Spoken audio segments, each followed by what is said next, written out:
Fala aí pessoal, tudo bem? Aqui quem tá falando é o Elder, e com esse vídeo daremos continuidade na história do volume 1, O Rei Undead. Não se esqueçam de se inscrever no nosso canal, ativar o sininho de notificação para não perder os próximos vídeos e dar aquele super like para ajudar a fortalecer o canal. E vamos lá pessoal! Overlord capítulo 02, Os Guardiões de Andar.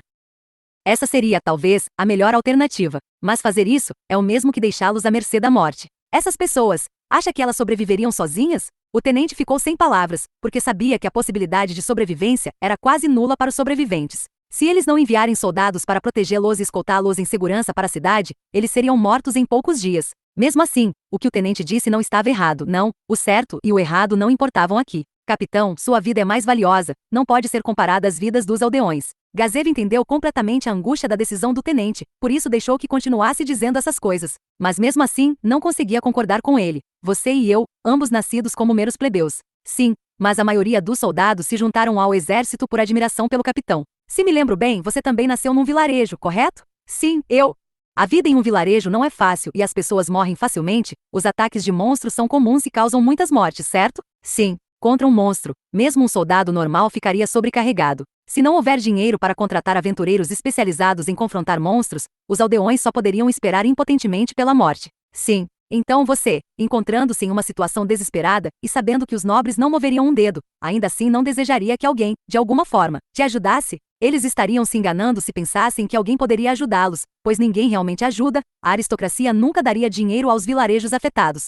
Sendo esse o caso, vamos provar que a realidade não é assim, eu quero ajudar os aldeões. O tenente perdeu as palavras depois de lembrar suas próprias experiências. Meu amigo, vamos mostrar aos aldeões o que significa enfrentar o perigo, mesmo arriscando nossas vidas para mostrar que os corajosos virão em socorro, e que é verdade que os fortes ajudam os fracos. Gazelle e o tenente olharam um para o outro e compartilharam várias emoções. O tenente finalmente cedeu e respondeu em um tom cansado e apaixonado. Então, permita-me assumir a liderança dos homens, há muitos que podem me substituir, mas ninguém que possa substituí-lo, capitão. Não seja estúpido. Não é de hoje que minha taxa de sobrevivência é relativamente alta. Não vamos morrer, mas sim salvar o povo do reino. O tenente queria abrir a boca várias vezes, mas finalmente decidiu permanecer em silêncio. Escolha alguns soldados ágeis para proteger os aldeões e escoltá-los para Errantel. Um pôr do sol brilhava avermelhado nos prados revelando várias sombras. O número exato era de 45 pessoas. Este grupo de homens apareceu de repente do nada. Era uma forma muito inteligente de camuflagem mágica. Os homens se pareciam com mercenários, viajantes ou mesmo aventureiros.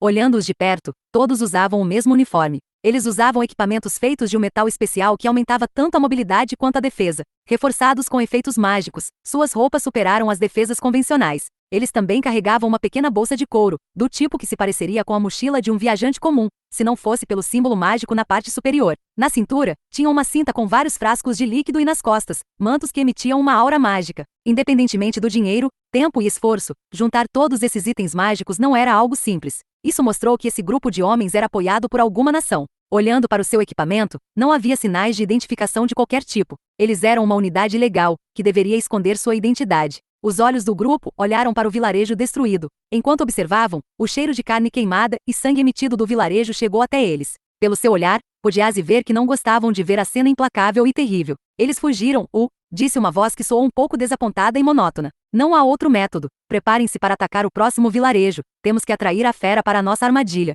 Os homens observavam das sombras gazês partindo na mesma direção que um grupo de sobreviventes. Diga-me, qual será o próximo vilarejo que usaremos como isca?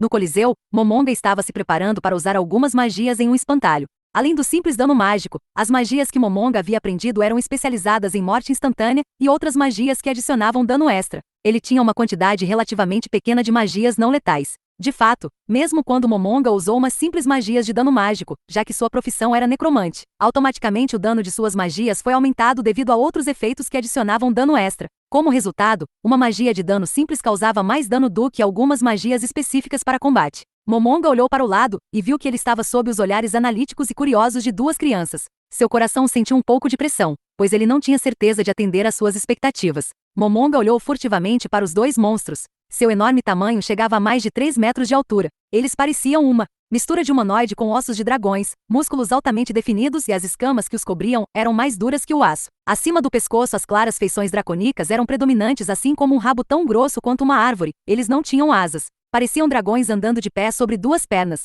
A parte superior de seus braços era mais grossa que a de qualquer homem, e mediam quase metade do tamanho de seus corpos. Eles carregavam uma espada larga que dava a impressão de ser um escudo. Esses dois monstros eram Dragon Kings e foram invocados por Aura. Como uma domadora, ela tinha a habilidade de controlá-los e os usava para organizar os jogos do Coliseu. Embora seu nível fosse de apenas 55, e não tivessem quase nenhuma habilidade especial, eles tinham vigor ilimitado ao atacar com seus braços robustos. Era suficiente para eles rivalizarem com monstros de alto nível. Momonga suspirou e fixou os olhos no espantalho novamente. Seus olhos estavam fixos no espantalho, e ao observar de perto poderia dizer que Momonga estava nervoso. Seu objetivo era confirmar se ele ainda podia usar magia. Ao permitir que Aura e Mari assistissem seu experimento mágico, teve seu objetivo principal de demonstrar seu poder e deixá-los saber o quão estúpido seria a ideia de tê-lo como inimigo. Ele tinha que fazer isso antes que os outros guardiões chegassem. Essas duas crianças não mostraram o menor sinal de traição, e ele não achou que elas o trairiam. No entanto, se ele perdesse a habilidade de fazer magia, Momonga não tinha certeza se continuariam leais a ele.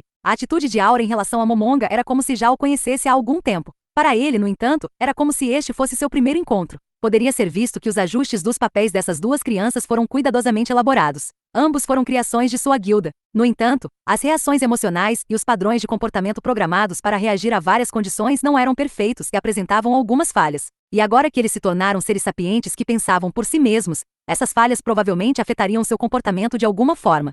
Se essas falhas não afetaram sua lealdade, então em que poderia afetá-los? E outra coisa, a quantidade de lealdade nunca foi especificamente descrita em sua programação. Portanto, o fato de obedecerem às ordens ou não também pode variar. Se o problema fosse apenas desobedecer às ordens, ainda seria algo fácil de lidar. No entanto, o que Momonga faria se o traíssem imediatamente depois de saber que ele não era poderoso o suficiente? Ser muito paranoico poderia ser algo ruim, mas também não era sábio confiar completamente. Em suma, neste momento, a melhor atitude para Momonga era agir com cautela. Outra razão para este experimento era testar sua capacidade de usar magia, caso visse que não poderia. Ainda seria possível discutir o assunto com Aura e Mari. Essas duas crianças acreditaram que ele faria um experimento para testar o poder do cajado, então o poder mágico dependerá do próprio item. Se houvesse algum problema com sua magia, ele poderia facilmente dizer que o cajado era o culpado. Um plano perfeito. Momonga não pôde deixar de se orgulhar de seu plano. Mas será que no passado sua mente sempre tenha sido tão calma e flexível? Ninguém poderia responder essa pergunta para Momonga. Momonga jogou fora as dúvidas em cérebro e começou a pensar sobre a magia usada em Yggdrasil. Dentro do jogo, a força da magia era classificada de 0,1 a 10 e facilmente tinha mais de 6.000 magias, incluindo as de Super Aba. As magias foram separadas entre os diferentes tipos de sistemas. Haviam 718 magias de vários sistemas diferentes que Momonga aprenderá. Basicamente, jogadores de nível 100 tinham apenas 300 magias à disposição, então o número de magias que Momonga poderia usar era bastante incomum. Quase todas as magias estavam memorizadas no cérebro de Momonga, e ele agora procurando a mais apropriada. Como a proibição de danos aos aliados havia desaparecido, ele precisava saber exatamente a área de efeito de sua magia. Portanto, é importante que o ataque mágico não selecione um número de indivíduos automaticamente no momento do lançamento, mas sim uma área de efeito. O próximo objetivo seria considerar apenas o espantalho. Então, em Yggdrasil, bastava pressionar o ícone para ativar a magia. No entanto, devido à ausência da interface, ele precisava usar outro método. Embora com incerteza, ele tinha uma ideia de como começar. Sentindo o poder oculto dentro de seu corpo, pareceu que as ligações não estavam totalmente estabelecidas.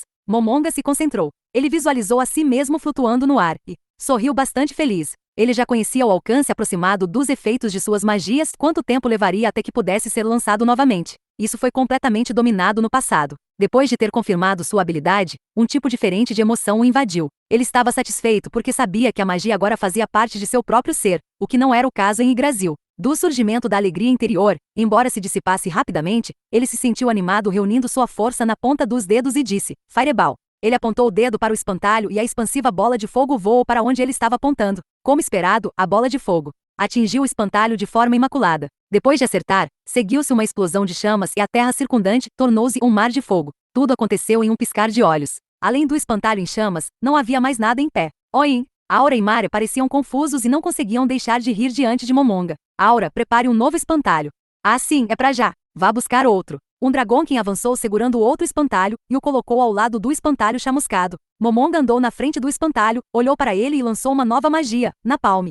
Um pilar repentino de fogo cercou o espantalho. Momonga continuou a lançar magias no espantalho destruído, Fireball. O espantalho foi atingido por uma bola de fogo e virou cinzas. O tempo de recarga entre as magias é como em Yggdrasil. Não. Talvez o tempo do início ao lançamento tenha se tornado mais rápido. No jogo, primeiro era preciso selecionar o alcance da magia, e depois mover o cursor para indicar o local do lançamento. Perfeito. Por causa desses resultados experimentais muito satisfatórios, Momonga não pôde deixar de dizer isso. Momonga-sama, quer que eu prepare mais uns? Aura ainda parecia intrigada. Ela sabia que Momonga era um Magic Caster poderoso, então ele não achava que esse nível de performance fosse algo especial. Mas Momonga queria dar aos gêmeos a impressão oposta, já que o objetivo do experimento já estava completo. Não, eu quero fazer outra experiência. Depois de negar a proposta de Aura, Momonga decidiu continuar com o próximo teste. Message, o principal método para poder entrar em contato com o GM. Quando usava Message dentro de Yggdrasil, desde que a outra pessoa estivesse no jogo, poderia ouvir o som de um telefone tocando. Se não houver som, o contato será cortado imediatamente. Neste momento, ele tentou ouvir em sua mente. Parecia que havia um longo fio se estendendo em busca da pessoa que ele queria contatar. Para Momonga, esta foi a primeira vez que ele sentiu isso, era difícil de descrever. Esse sentimento durou por algum tempo, mas no final não havia nenhum traço do contato. O efeito de Message estava terminando. Um forte sentimento de decepção inundou. Momonga repetiu a mesma magia. Desta vez as pessoas selecionadas não eram os GMS, mas seus companheiros do passado, os membros da guilda Inzo-Algon. Após 99 tentativas sem nada acontecer, ele desistiu. Ele tentou enviar Message para todos os 41 membros da guilda Inzo-Algon, porém não obteve nenhuma resposta. Após essa confirmação, Momonga balançou a cabeça suavemente. Mesmo sabendo que havia sido abandonado, uma vez que os fatos estavam à sua frente, ser confrontado por isso o enchia de um incomparável sentimento de desespero. Finalmente, ele decidiu usar a magia para entrar em contato com Sebas. Em contato. Desta forma, ele pode determinar que a magia Message ainda poderia ser usada, mas estava limitado às pessoas deste novo mundo. Momonga-sama.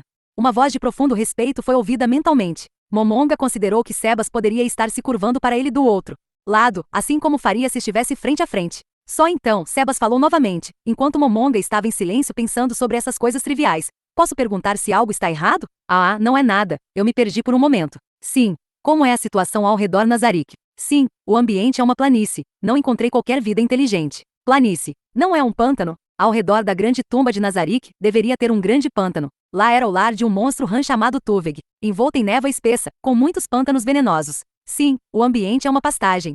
Momonga não pôde deixar de sorrir suavemente. Esta situação está além das expectativas. A grande tumba de Nazarick foi movida para um lugar desconhecido. Sebas, existe algo flutuando no céu? Ou algum encantamento mágico? Não, eu não vejo algo assim. Há um céu infinito como no interior do sexto andar. O quê? Você disse céu noturno? Há algo suspeito ao seu redor? Exato. Não há nada estranho visível em qualquer lugar. Além de Nazarick, não há construções à vista. Então é assim. Então é isso. O que ele deveria dizer? Tudo que Momonga pôde fazer agora era pensar. No entanto, seu coração já sabia que esta é provavelmente a verdade. Sebas estava em silêncio aguardando suas novas ordens. Momonga olhou para seu bracelete no pulso esquerdo. Em cerca de 20 minutos, os outros guardiões chegariam. Se este era o resultado, então existe apenas uma ordem que ele poderia emitir. Volte em 20 minutos. Assim que retornar para Nazarick, venha para o Coliseu, onde todos os guardiões se encontrarão. Relate os problemas e as coisas que você viu. Sim, meu senhor. Ótimo. Recolha o máximo de informações antes de voltar. Depois de ouvir Sebas assentir, Momonga encerrou a magia Message. Assim que Momonga estava prestes a suspirar de alívio por tudo ter acabado, ele se lembrou dos olhares de expectativa nos rostos dos gêmeos. Agora que já havia mostrado o poder do cajado, deveria deixá-los experimentar por conta própria. Momonga agarrou o cajado e ponderou qual fração de sua força deveria revelar. Os inumeráveis poderes dentro do cajado de Ainzo ou Algon pareciam estar implorando a Momonga para soltá-los. Em um momento assim, ele precisava de uma magia chamativa. Momonga pensou e escolheu a Gema do Fogo, e ativou uma magia escondida dentro da mesma, Summon Primal Fire Elemental. Summon Primal Fire Elemental. Cumprindo com a vontade de Momonga, a gema presa entre os dentes da serpente começou a pulsar, demonstrando um forte poder prestes a transbordar. Momonga segurou o cajado de Ainzo ou Algon, e uma enorme bola de luz brilhante começa a surgir em sua frente. A bola de luz produziu outra bola de luz maior com um vórtice de chamas ao redor. O vórtice flamejante girou mais e mais rápido, e finalmente transformou-se em um enorme tornado de fogo com 4 metros de largura e 6 metros de altura. Uma ventania de calor infernal era emanada em todas as direções. Com o canto do olho, Momonga viu os enormes corpos de 2 dos monstros de feições dracônicas em frente a Aura e Mare. A ventania abrasante soprava sobre o manto de Momonga que balançava violentamente. Não seria estranho se esse calor queimasse uma pessoa normal. Mas Momonga tinha absoluta resistência a fogo para superar sua fraqueza racial inata, então não houve impacto sobre ele. Logo depois, o enorme tornado de fogo estava quente o suficiente para fundir metal, e uma luz ofuscante que o envolvia foi gradualmente transformando em uma figura humanoide. Primal Fire Elemental, Elemental Primevo Ignífero. Poderia ser dito que este estaria no topo entre os monstros elementais mais poderosos se tinha um nível de 85 para cima. Igual ao Moonlight Wolf, Momonga também sentiu uma ligação maravilhosa entre ele e o elemental. Nossa! A voz de Aura suspirou enquanto observava atentamente. absolutamente incapaz de convocar um elemental do mais alto nível com suas próprias magias. O rosto de Aura havia uma expressão de alegria, como a de uma criança recebendo um presente no Natal. Gostaria de duelar com ele? Enfim, um pouco aturdida por um momento, Aura mostrou o sorriso inocente de uma garota. Apesar de ser o sorriso de uma menina, havia um pouco de ferocidade. Não era pura ferocidade. Em contraste, o sorriso de Mari parecia mais de uma criança. Posso mesmo? Não se preocupe. Ficará tudo bem, mesmo que você o derrote. Momonga balançou os ombros, como se dissesse isso não importa. Com o poder do cajado, era possível convocar o Primal Fire Elemental, uma vez por dia. Em outras palavras, uma vez que o dia acabasse, ele seria capaz de invocar outro elemental. Então, mesmo que fosse destruído, não seria uma grande perda. Eu me lembrei que tenho outro assunto urgente para lidar. Mari. Aura estendeu uma das mãos e segurou firmemente o ombro de Mari, não permitindo que ele escapasse. O sorriso de Aura deixou Mari paralisado. Talvez para Momonga possa ter sido o sorriso de uma linda garota, mas para outra pessoa presente que parecia quase o... Mesmo que Aura, esse sorriso era tudo menos bonito. O rosto de Mari ficou congelado quando olhou para ela. Mari foi arrastado até ficar frente a frente com o Primal Fire Elemental. Seus olhos estavam constantemente olhando ao redor, especialmente para Momonga em busca de ajuda. Ele deu-lhe uma expressão como uma flor desabrochando, mas só recebeu algumas palmas de Momonga. A flor murchou imediatamente. Tudo bem, tentem o seu melhor. Não me culpe se acabarem feridos. Deixa comigo. E chegamos ao final desse vídeo. Não se esqueçam de se inscrever no nosso canal e ativar o sininho de notificação, para não perder os próximos vídeos. Até mais, pessoal!